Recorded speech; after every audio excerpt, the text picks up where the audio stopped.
even in the limited, you can bear me out. Even in the limited state, it is better than putting them in a situation where nobody has any medical knowledge whatsoever.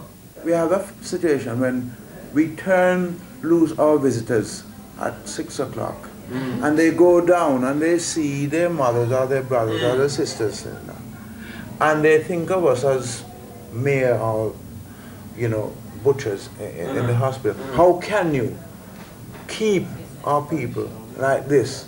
Are you willing to take the responsibility of an inquiry into the death of somebody who comes here and is sent home inappropriately? I am not prepared to take responsibility. If a clinical decision is made knowing that somebody ought to be in hospital, you know somebody ought to be here, and you make a decision that tell you you'll be abandoned by the government, you will be abandoned and vilified.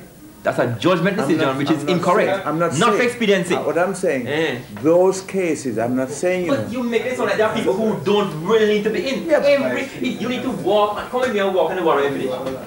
I've never seen people so sick in my days. You need to walk and see.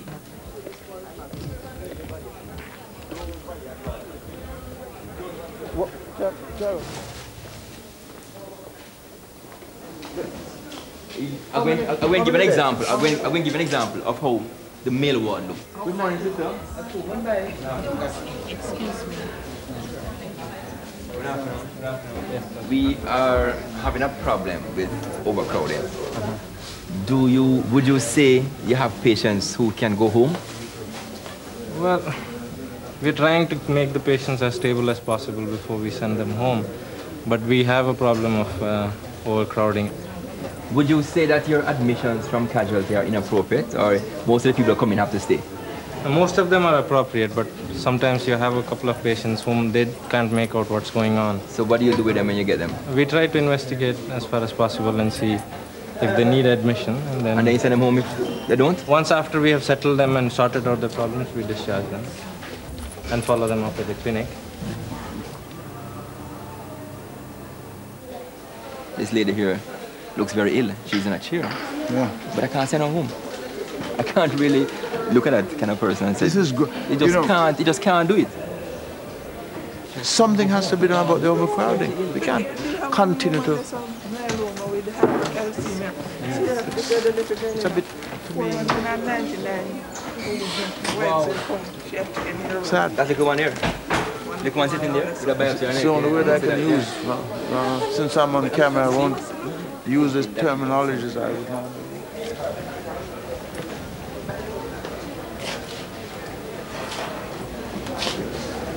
Having been involved in hospital management or hospital life all my working years, and when I'm having been living abroad, where I've never seen conditions like this, and I've traveled as far as India, I wouldn't be happy to see my brother or my sister or my helper at home brought into KPH and treated.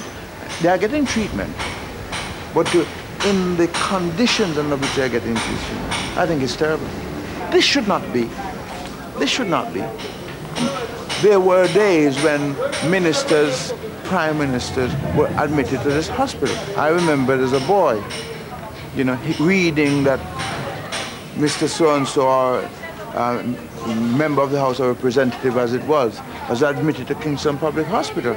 Nobody wants to, unless it's an emergency, wants to come to KPH.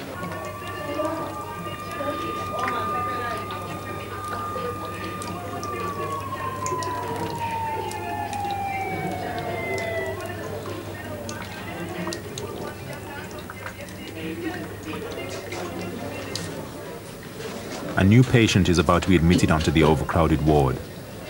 Dr. Bushman is looking for a place for him to sleep.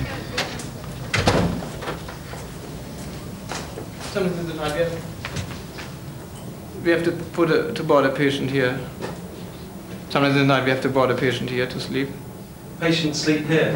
If we can. And after we just did a minor procedure, like we do even tendon repair under these conditions.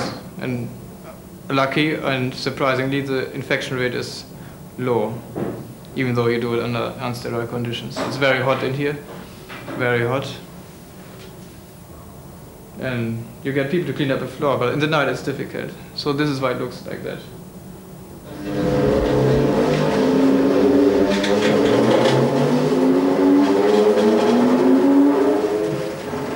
Even if it's very hot, I don't put it on because it's to blow all the dust in the wound. So the patient and the doctor has to suffer sweat. The AC not working.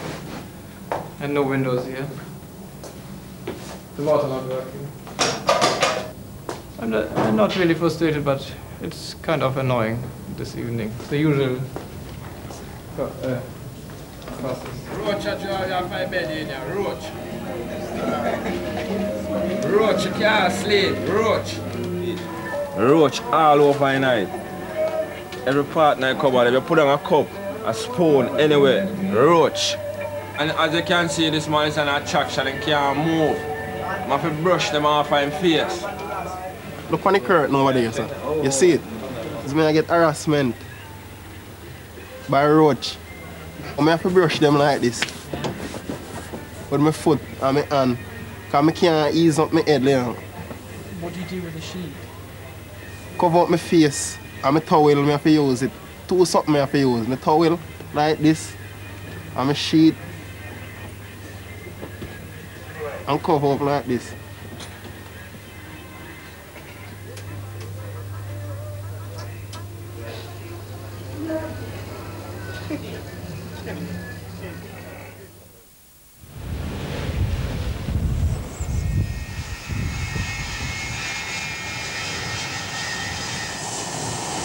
Dr. McCartney arrives in Antigua for the test match, West Indies versus New Zealand. This is the other side of KPH SMO. Yes, it is, definitely. The real side.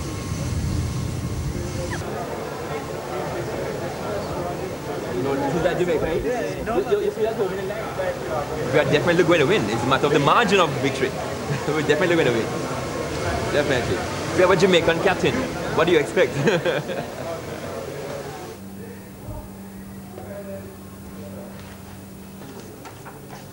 I consider myself a full-time civil servant.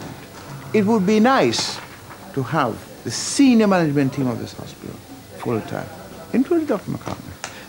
How much is the SMO's post and position worth in this hospital is not for me to say. All I'm saying, it would be nice to have full-time staff.